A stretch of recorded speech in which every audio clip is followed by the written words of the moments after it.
Well, welcome back to the Good Medicine Podcast. I'm Dr. David Beers, and I'm joined today with my brother, Dr. Jeremiah Beers.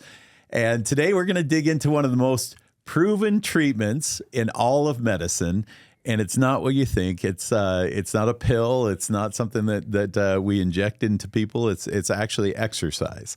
And we'll try to unpack with you some of the evidence, what it says, what the science says about exercise for chronic disease and healthy aging, and why I think a lot of the common perception of what type of exercise, why strength training really needs to be part of your exercise regimen alongside cardio. You can't just do cardio and you can't just do strength training. I think both of them together are really important. And then we're going to talk about things that we're working on with how to supplement and complement exercise. I don't think it's going to be possible to replace exercise with a pill, but we certainly think that there are ways that we can supplement and complement what people are doing, especially as they age, to keep people healthy using exercise. So, Jeremiah, it's great to have you here, and thanks for joining. Let's jump into it and talk a little bit about why exercise is medicine. So in medical school, I'll start out and just ask Jeremiah, when you were in medical school, how many hours of training did you get about how to talk to your patients about exercise and what types of exercise, and was it a big focus or was it hardly anything? I mean, it was essentially nothing. Yeah. I mean, maybe one or two lectures here or there. There are definitely certain doctors who are more up to date on these things. And so when you're in clinic with them, there's a couple primary care physicians that I worked out at Mayo Clinic who were up to date on a lot of the literature, and they would publish things and they'd look at podcasts. But as a focus in medical school as a whole, at least from my MD training, we looked at people who were sick. We didn't look at it's like, oh, great, you're doing a good job. We'll see you in a year. Yeah. And so the idea of preventative medicine, I think, is so far behind everything else that we do. And this idea of exercise is something that I'm personally interested in. I mean, I go to the gym, I exercise, I try to do the things that I can to remain healthy. And like you said in the open, it really is probably the best medication across the board that we have for longevity, for all different things. I mean, it's fascinating the number of studies that have come out that show exercise benefits in just about every single field. Yeah, almost every condition, and especially chronic conditions, which are usually associated with older age, almost every single one has shown a dramatic effect on lowering all-cause mortality. And the benefit is not small. It's quite large. You know, when we look for benefit with medications, when we're developing new therapies, you know, if we get 10%, 15%, 20%, you know, that's a lot. And some of these relative risk reductions. So when we look at people that exercise and people that don't exercise, and how much that lowers their risk, I mean, some of these things are big effects, 25, 30%. If we had a pill that mimicked what exercise does, it would be a blockbuster. It would be in every top journal. Absolutely. Like, people would be lining up around the block, and that company would be worth trillions of dollars with something that I get it's difficult to do, but it is something that is so valuable and so important and impacts every aspect of your health. And you know what's just shocking is that more attention is not placed on it in traditional medicine training. I've talked to a lot of doctors and ask them that question of how much training did you actually get to tell patients these are the particular types of exercise and what you should do every day. Because I think the joke is you go to your doctor and say, what should I be doing? And they say, eat right and exercise. Yeah. But the reality is the doctors receive very little formal training on this as a therapeutic approach. And like you said, it's not thought of as it's more thought of as a kind of a preventative and lifestyle modification. And it's always, when you're a physician seeing 15 patients or 20 patients a day, it's something that's hard to sit and, you're not going to sit down and map out a strategy for each patient. And, you're like, well, I'll just refer them to a physical therapist. But to be honest, physical therapists, that's not even what they're, they're there to help rehab people after a surgery or after, some sort of, condition that they have. And so it's been fascinating because the science is so strong, and there's so many publications out there that show that the more we move, the lower our mortality, and especially with age-related things, age-related conditions, that that has to be part of everyone's thought about, if I want to stay healthy, I've got to exercise. But it's a challenge because there's so much out there. Right. The doctors aren't telling them anything specific, just exercise. And a lot of doctors will say, it really doesn't matter what you do, just do it.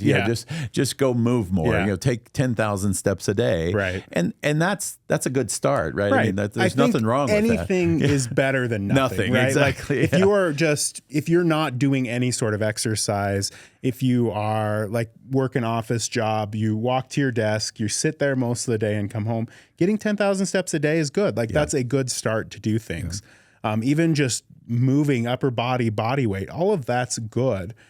But I think, and I'm sure we'll talk about it more, it's a combination. But I think something that gets neglected, because as a physician, people will come in, and if they're overweight, we'll say, hey, like let's try to work on your diet. Here's things that we do. We get more training on diet than we do exercise for sure. And then exercise, it's like, well, try and do 30 minutes a day of what? And I think for me, it was an interest of mine. And so that's why I looked into these things. And I honestly got more of it during my PhD training than I did my MD training, because there are people who are studying exercise. They're studying exercise physiology. And so I actually actively encourage, because people will get cardio throughout the day. It's hard to get strength training throughout the day. And so that's what I would actually encourage people more. And I think a lot of the evidence, and the best evidence, is in strength training and in increasing that. Yeah. And I think, that is, I think the change that's happened, in the last 25 years. 25 years ago, I think it was all focused on, you got to take 10,000 steps, you got to do cardio. And I think what we're realizing now, in the new activity guidelines, aren't just, take 10,000 steps. You've got to combine that with muscle strengthening activities. You've got to have load on your body, which is really interesting, that aerobic activity, the cardio activity, actually works better if you combine it with strength training as well.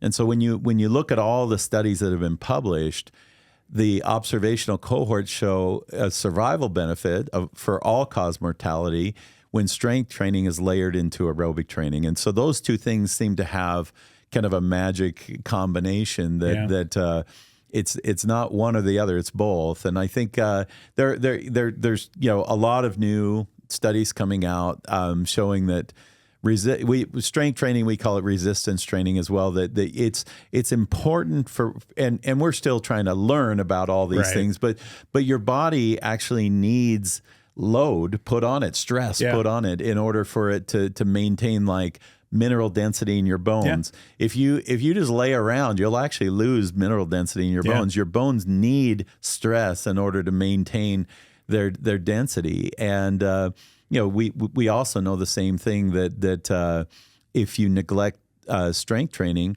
it affects your muscle. It also affects your bones and the metabolic activity of those tissues. I think one of the reasons why, like, NASA has looked extensively into this, because the astronauts, if they're going up in 0 G or low gravity, they will lose so much muscle and so much bone density. And they've looked at ways to try and mimic strength training, and more than just Earth's gravitational pull. It needs to be in addition to that. And it's one of these things that we think about, well, early in life, it's okay. But as you age, your increased risk of osteoporosis and fractures and falls. And there are a lot of longevity docs out there who a fall is terrible. Like if you fall after the age of 70, it's not good, especially if you have a fracture or something else. And I think the single best thing you can do for that is strength training and exercise. Because not only does it increase your bone thickness and density, you're obviously, like, if you fall and you reach out and grab onto something and can hold yourself up, you're far less likely to get injured than if you just fall and hit the ground or do whatever. And there are a lot of longevity doctors. Peter Attia is one. And what he wants people to do is to be able to hold their body weights in their hand or to dead hang for a minute. Like, if you can do that, the likelihood of you having a serious fall or injury is significantly reduced. Yeah, and I think those are simple things for you to figure out. People will say, "Well, I don't even know am I in good shape or am I not?" And the data coming out, just holding your body weight, just hanging on a bar. And for a woman, if you can do that for a minute, and for a man, if you can do it for 2 minutes, you're actually you're ahead of the game in terms of being able to resist some of the stuff that is associated with poor outcomes associated with aging. So those are simple things. You can figure out a way, even in your own house, to see whether you can hang your own body weight for a minute or 2 minutes. And grip strength's the other one it's funny that how much force you can exert in your grip strength. And people say, well, why? What is it about grip strength? It's probably not actually your grip strength, but your grip strength is a surrogate for your overall strength. Right? And that's exactly it. Is when you have increased grip strength, because most people aren't training grip specifically, right. Unless you're like a strongmen or rock climbers, Yeah. consistently have the highest grip strength, but that's what they do. But if you have high grip strength, it means that you are overall stronger. And it's one of these things that they kind of use as a surrogate marker. Yeah. I mean, they've studied Alzheimer's disease is a great example of this. You're increasing in grip strength is a lower risk of Alzheimer's disease. And you're like, well, how does that correlate? Well, it correlates because it means you overall have a higher level of, I guess, health associated with your metabolism and things. Yeah. So, if you think about it, you go and do any type of strength training, that involves your arms and your hands, you're going to improve your grip strength. If you do curls, if you do bench press, if you do deadlift, all of that, because you're using your hands, you're going to improve your grip strength. It's not just the major muscles that you're testing. So the grip strength is just easier to measure. You can walk into a doctor's office and squeeze They don't have a squat rack set up. They're like, all right, we're throwing it on until you can't. See how much you can squat. Anymore. So, that's right. But no, grip strength, I mean, it's seriously, it's the size, it's smaller than a laptop. It's it's slightly bigger than a phone. You grab it and you can see. And I think more and more primary care docs are probably going to start using this, or at least I think they should, because it is important. I mean, there are some studies that have come out. One of my favorites, and I mean, you can probably pick them out of any, but the immune effects of exercise, let alone, like, we can put aside the metabolic, the weight loss, all of that. Your immune system is better if you exercise routinely. One of these studies that they did, I don't know how many years ago, but they exposed people to common cold before and after an exercise period. And not only were the colds significantly less severe, but they also were far less likely to get a cold if they routinely exercised versus those that were not, those that kind of were not routinely exercising or doing those things. And they will show within an hour of exercise, I mean, your white blood cell count increases. They're more active. There are just immune effects on top of everything else that increases. And essentially, if you look at any kind of organ system, it improves with exercise. Yeah, absolutely. So I think, just from people listening and thinking about exercise, we've always connected exercise with being in shape. And we've connected that with weight loss. But the reality is there's actually very little evidence that exercise actually drives weight loss. It is not, so if you want to lose weight, you should, exercise is not, just going to the gym, you're not going to lose weight. In fact, if you're doing it right, you'll gain weight, because if you are doing resistance training and weight training, you will gain muscle mass, and you will gain weight when you step on the scale. Yeah, it increases your hunger drive. You eat more, but it's because it's like, I need to build muscle to maintain the things that I'm doing. BioHive is a nonprofit building, branding, and bringing together Utah's fast-growing life science ecosystem. Get involved today. BioHive's Women in Technology and Science community hosts events for anyone and everyone wanting to support women in life science STEM. And BioHive's Health Tech Hub community hosts events for those operating at the intersection of health and technology. Register for events and see what's buzzing at biohive.com. And I think that's been one of the challenges, because exercise, the most frustrating thing is how do you know it's actually helping, right? And so it's important that you do things and you measure things that allow you to see the benefits that are happening, and you're not just stepping on a scale and saying, well, darn it, I've been exercising for 2 months and I haven't lost a pound. Yeah. If you want to lose weight, it's very clear that it's your diet that matters almost 100%. It's the other 23 hours of the day outside of the gym. Exactly. Yeah. So the 1 hour that you spend in the gym, the other 23 hours that you're snacking and eating stuff, that's what's actually affecting your weight. If you want to lose weight, then you focus on the diet side. If you want to improve your overall health and your overall strength, you focus on the exercise, and obviously those two things go hand in hand. Right. And if you don't have good diet while you're exercising, you're not going to see the same kind of benefits that you could see as well. Yeah. And clearly, eating protein, if you're trying to build muscle mass, is critically important. You can't just sit around and eat carbohydrates all day.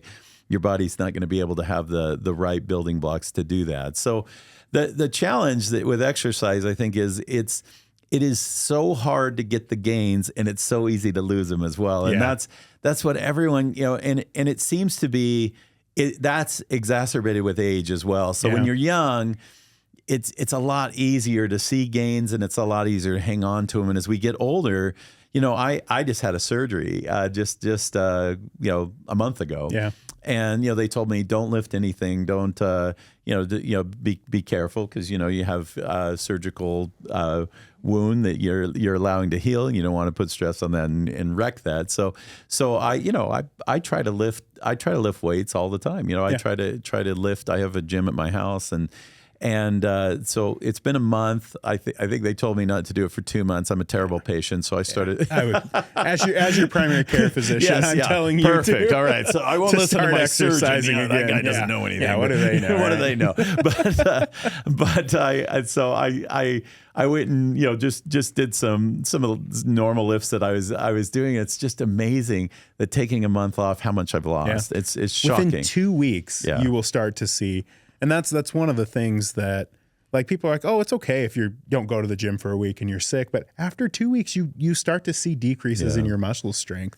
And it's one of these things that the body doesn't want to maintain a big muscle mass, right? That's not what, like, in times of famine, carrying around all of this protein, all of this mass, that's not what the body wants. The body, is looking to survive winter. That's right. And then in the summer, when you have access to food, you can eat and gain weight and do all of these things. But it's the natural state. Like, our body wants to break down muscles. That's why it is hard. Like you said, it's hard to gain muscle. It has to be consistent over time. And it's not something where you can just, people are always like, oh, I don't want to work out because I'm afraid to get too bulky. You won't. I can assure you, you will not. It's really hard, to get bulky. It's hard to get. That. You have to really, really work hard to get bulky. Like, so, if you look at how the bodybuilders, on top of the chemical enhancements, they're eating 5,000 to 10,000 calories a day. Yeah, and you have to try to do that. Right. Yeah. They are miserable. So Jay Cutler he's a famous Mr. Olympia bodybuilder, not the quarterback in the NFL. and there's videos of him eating, and he's like, I don't eat for taste. I eat because I have to. Yeah. And he's like, it's miserable. Yeah. He's eating pounds of rice and chicken and 400 grams of protein a day and 1,000 grams of carbohydrate. And it's like, that's what you have to do to maintain a muscle mass to look like that. If you're eating a normal diet and exercising, all it's going to do is shift your body composition. You will gain more muscle. You might not lose weight, but you will shift your body composition and you will look and feel better overall. Absolutely. So, when we think about, if exercise is some of the best medicine out there, but it's hard to get the gains from exercise, and especially as we age, it becomes harder and harder. Right. It's a challenge for people, and it's easy just to say you're lazy, get to the gym, and I mean there is a component of that, but there are people that, I mean, it's hard, it's a struggle, and so for years we've been trying to think about how can we help people and supplement what they do, and there's a lot of stuff out there, with supplements and natural things that you can, if you go search on the internet and say what's something I can supplement them myself with that will help me get better gains with exercise. you're going to find millions of things out there. And so sorting through what's good and what's bad, I mean, we could spend hours talking about all the stuff that's out there. And you know, there's lots of fads, you know, that people will get on a kick and say, oh, you got to have this and you got to inject these peptides or ashwagandha or whatever it may be. And those things come and go. And you know, I mean, I'm a scientist, obviously, and I'm always skeptical and want to see the data and want to understand it. And there clearly are there are data out there that support that the things that we ingest, natural products and plant-based food and extracts, obviously can have an effect on how we metabolize and how we build things. You know, we clearly know that things like anabolic steroids definitely have an effect, you know, that if you want to supplement yourself with testosterone or testosterone has a lot of analogs that are out there that can actually increase the anabolic effects. And anabolism just means the building. It's the opposite of catabolism, which is breaking things down.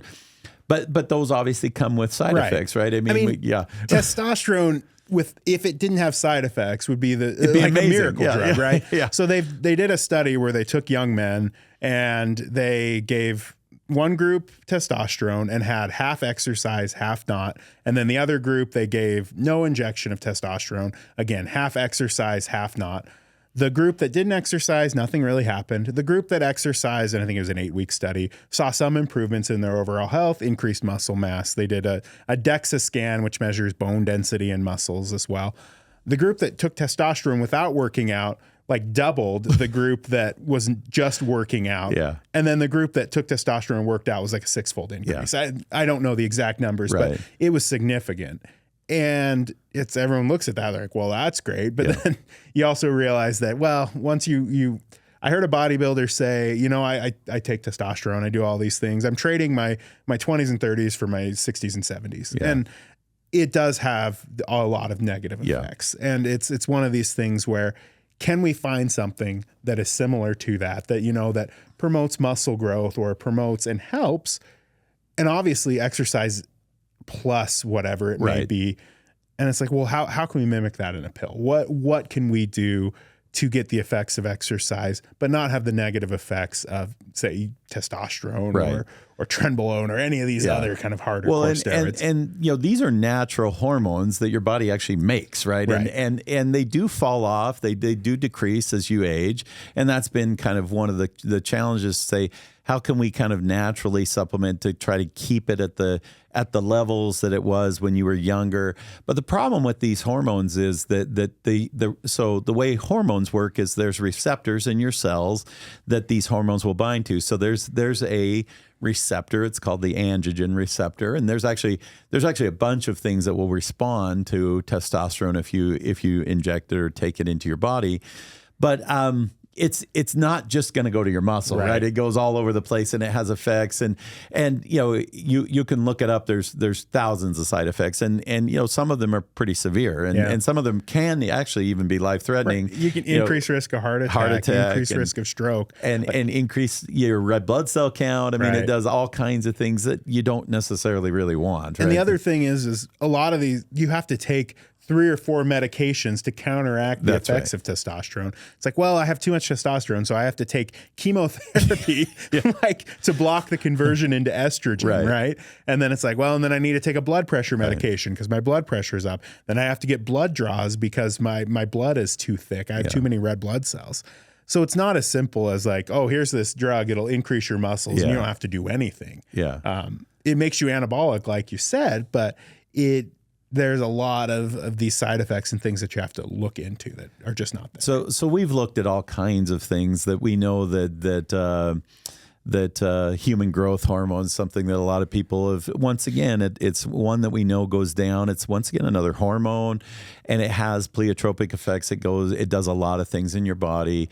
But certainly there's plenty of evidence to show that testosterone and human growth hormone used together, you know, you can see incredible gains, and a lot of the the people that are, focused on bodybuilding and things like that, they do both of those things. Right. Insulin like receptor agonists and things like that. Those all work. So, but the challenge with them is directing them to the right place in the body, and that's been the really hard thing is how do you get away from the side effects you don't want and just get direction to the muscle. So Jeremiah and I have been working on for the past little while.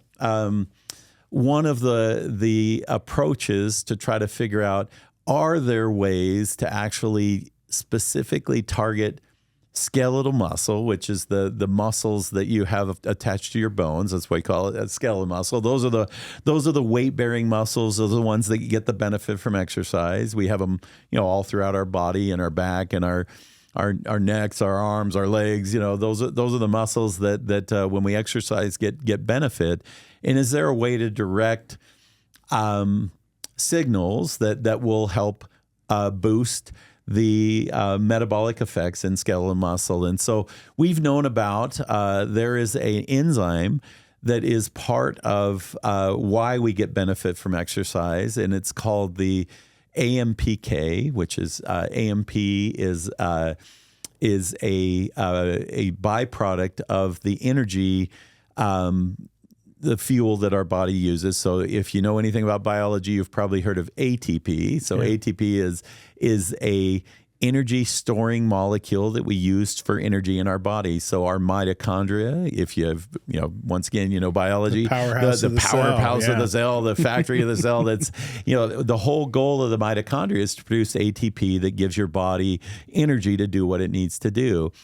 And it turns out that in your muscle, and in fact, everywhere in your body, you have this enzyme complex it's a cellular fuel gauge. It measures how much energy do I have available to myself.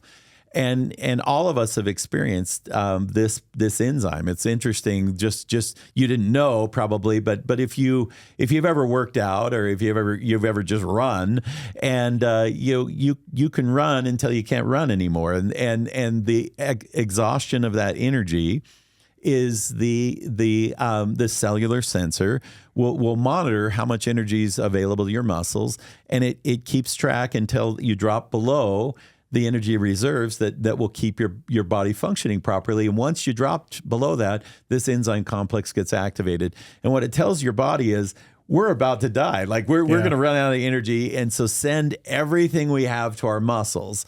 And so there's a glucose transporter. So, sugar so the way our mitochondria work is we take sugar and we break it down into some byproducts, and then we run those byproducts through the mitochondria, and then out comes ATP. That's a simplified version of a very complicated process, but that's essentially how we build energy in our body. Is we take glucose, sugar, and if you don't eat a lot of sugar, your body will make sugar because it wants to use that as the fuel to break down and to produce ATP. And it's very good at it. I think there were 1 mole of 1 mole of glucose turns into something like 32 moles of ATP, right? Yeah. I mean, you get a lot of bang for your buck with converting sugar into ATP. So what happens when you deplete this energy stores in your muscle is your body responds to that and says, our muscles need all the glucose we can get. And so you upregulate, you activate this transporter mechanism that says,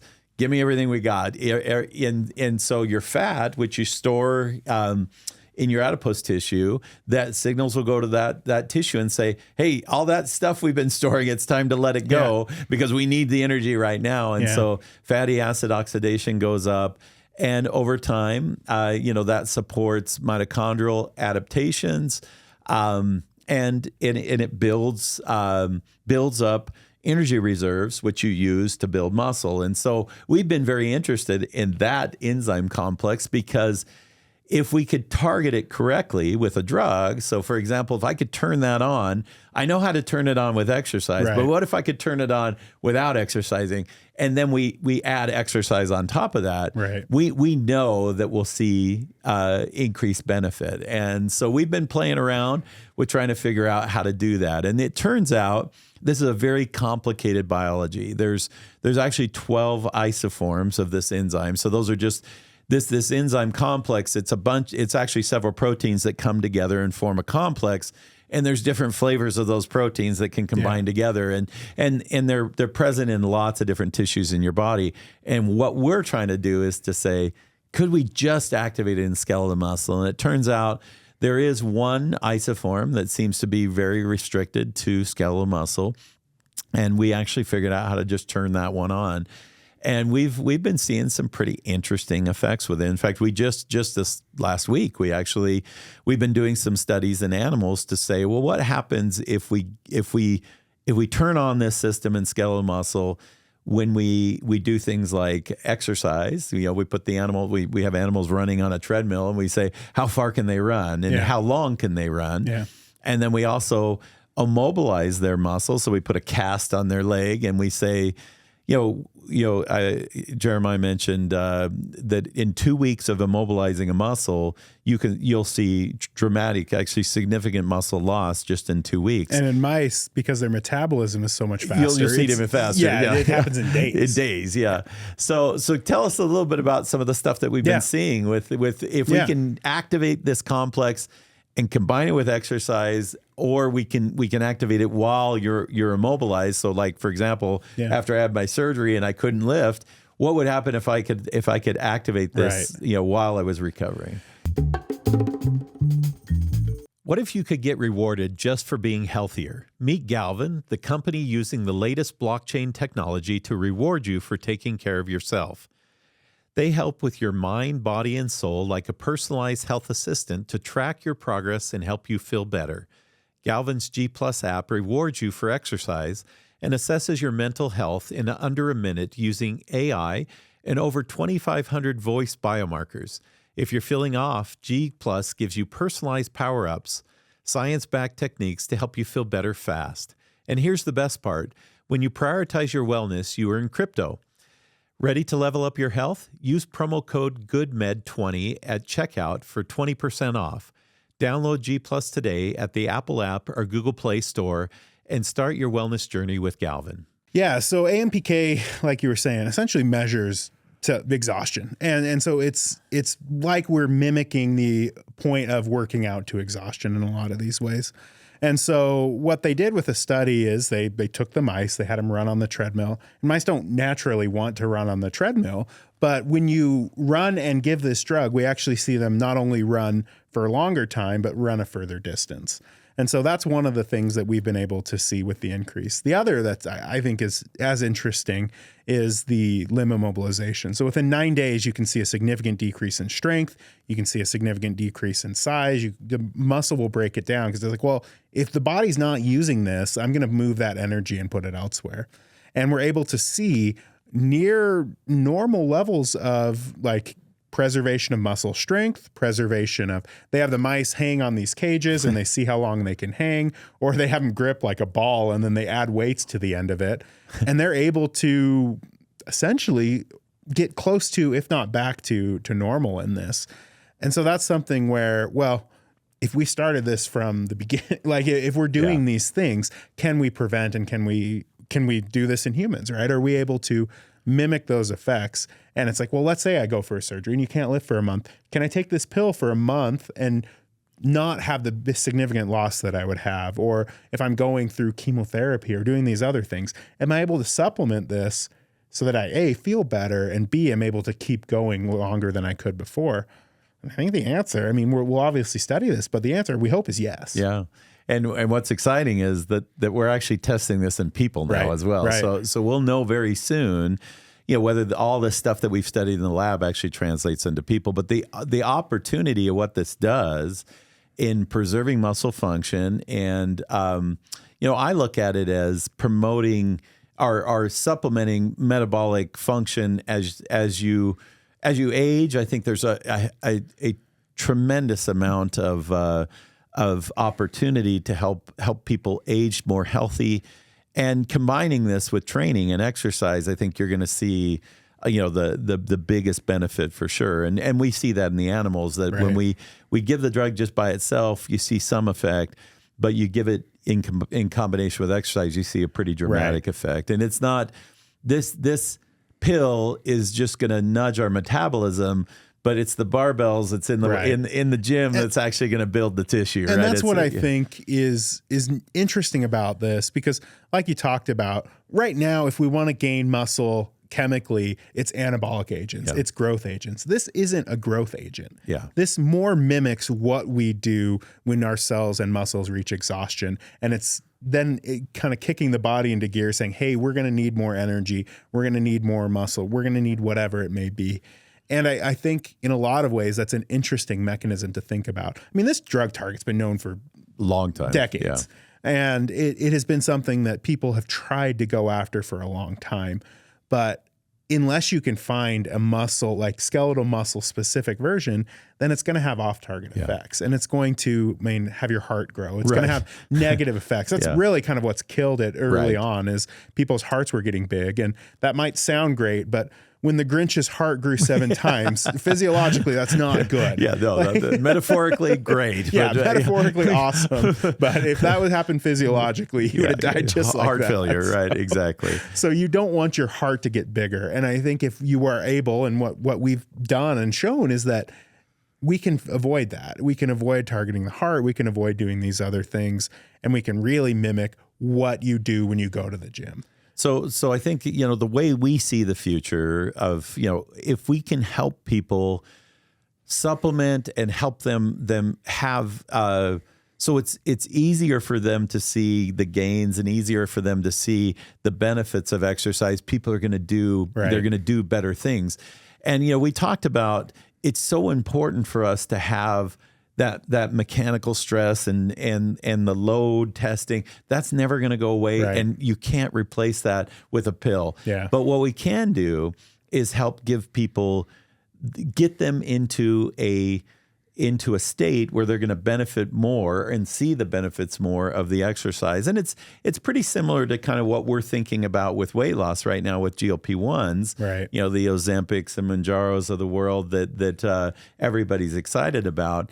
Those are kind of, they're helping push people to have a better diet, right? I mean that they're basically forcing the body to kind of have a different way to deal with your diet. So for us, we're very interested in the ideas, especially promoting healthy aging. As people get older, they need to think more and more about how do I eat right and exercise, and not just have that be something that the doctor says, go do that. Yeah. But you really need to build a plan for yourself to say, how am I gonna supplement diet with an exercise regimen that's going to be going to be most beneficial. So from everything we know today, that it's important for you to do it multiple times a week. It's once a week's probably not enough.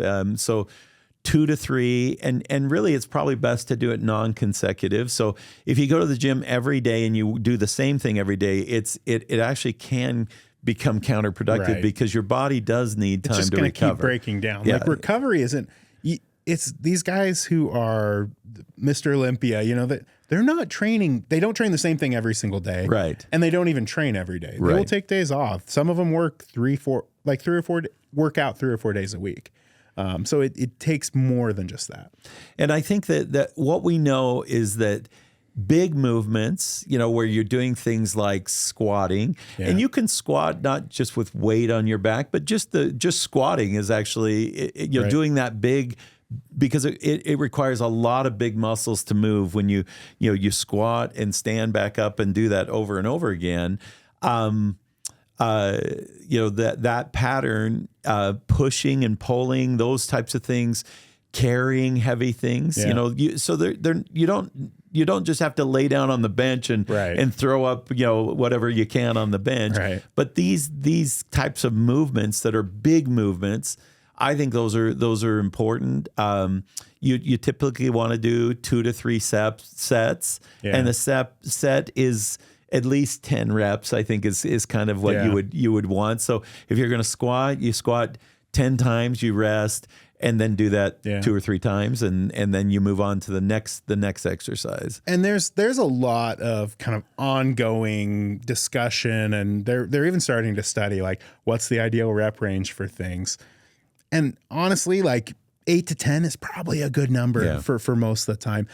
The key, and I think the single most important thing that any of these studies have shown, and if you're like, okay, I'm going to the gym, what do I really need to do?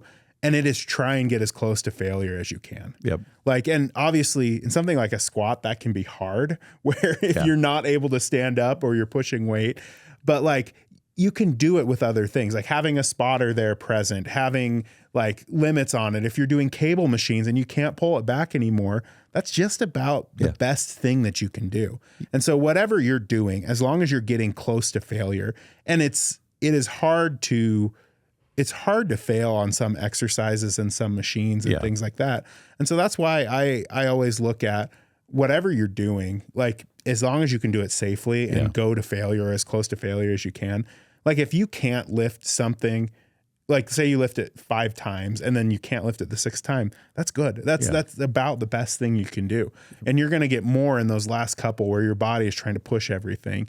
Because the way that muscle fibers recruit is it's more and more recruitment until you've brought everything to bear. Yep. And that's when you're truly going to reach exhaustion. Yep. That's when you feel like I can't lift anymore. And from the molecular standpoint, what's going on in those cells, the reason why you're failing is you depleted that energy. And so you're turning on the signaling to say, hey, this couch potato is actually doing something that's that's burning energy. And that's why we see benefits from exercise, because the next time you're going to be able to lift a little more, you're going to be able to do more reps. And that's the same thing with the cardio side of things, that the more you run or walk, in a moderate to vigorous walk, you'll see benefits. You'll be able to, just after 2 or 3 weeks of doing it, you can go farther and you can go a little harder. And so mixing that up and making sure that you're doing both strength and cardio is important. I think a lot of people I see now, there's a big trend in wearing weighted vests, right? Because you can do both at the same time, right? You can get your cardio and your bone loading at the same time. And weighted vests are kind of great because you don't. A lot of people are scared to lay down on a bench and put weights, because it's like, what if this drops on me? And there is a risk, right? Yeah. I mean, hopefully, I've not seen it very often where people have dropped stuff on, but it can happen, and especially if you don't know what you're doing, when you see it. Yeah, when you see it, it's like, oh dear. Yeah. But you don't have to do that kind of exercise, but weighted carries are great, right? And so. Going on a walk with a weighted vest or carrying something in your hand, they call it rucking. Yeah. And it's like, if you go for a couple miles wearing a backpack with 20 pounds in it, that's really good for you. Yeah. That's far better than what most people do. Like there are simple ways. You don't have to have a gym membership in order to work out. You can do things at home. Like obviously, as you advance more, you probably will want to go and you'll want to have the weights and other things. But I mean, you can go on a walk, carry something in your hands, walk like that. Farmers carries, all of this kind of stuff is simple. It's easy to do. And there's tons of benefit. Absolutely. So I think at the end of the day, what we've learned, the science tells us exercise isn't optional. If you want to live a healthy life, it's foundational medicine for living longer and better. We know that cardio training improves the engine and strength and power, maintain if you're thinking about that as a car, your engine is the cardio and the chassis and the body is the strength and power. Right. And I think that we're working on ways to help people that struggle. Not everybody's the same and not everybody sees the same benefit from exercise. Sure. And that's the challenge, right? Some people are they're just amazing gainers. They have the genetics that they respond great to exercise, and some people don't. And, I think it's important if we're trying to produce good medicine, that we try to figure out ways that we can supplement people that do struggle. And, we're seeing that now with weight loss, that these GLP-1 drugs are really helping people that struggle with losing weight. And I think we've got approaches that can really help people that struggle with getting the benefits from exercise. And so I think the future is, if we're going to live healthy, you can't skip exercise. Right. And we're going to try to help produce things that can help supplement that to make sure that you can you can get the best benefit that you can from it. So hopefully that's helpful to everybody. Hopefully you learn something about, we say a lot of times the best medicines aren't the pills that you take. And if we were to recommend, a good medicine for everybody, exercise is certainly right up there at the very top. 100%. So hopefully that was helpful today, and sure. Look forward to seeing you again next time. And if you like what you heard, please subscribe to help support us being able to produce more content at the Good Medicine Podcast. That's it for today's episode of Good Medicine. Thanks for joining us as we explore the science and stories behind health, medicine, and innovation. If you enjoyed this conversation, please subscribe to our YouTube channel. That's a great zero-cost way to support us.